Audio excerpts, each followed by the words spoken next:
এখন কি করবি? ভালোবাসবো। কিভাবে? দূর থেকে। দূর থেকে ভালোবাসা যায়? যায়। দেখে শান্ত জলের দিকে তাকিয়ে দিয়া শুধলো, তোর কাছে ভালোবাসা মানে কি?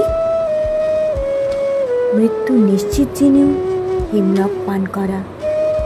অর্থাৎ অর্থাৎ পাবো না জেনেও অপেক্ষা করা।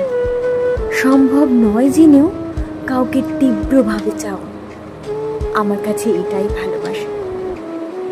পাবো না জেনেও কাউকে ভালোবাসা কি মূর্খতা নয়? মূর্খতা বড় শুদ্ধ শব্দ। ভালোবাসা এত শুদ্ধ অশুদ্ধ খুঁজে বেড়ায় না। ভালোবাসা শুধু ভালোবাসতে জানে, তার কোনো সঠিক ব্যাখ্যা হয় না।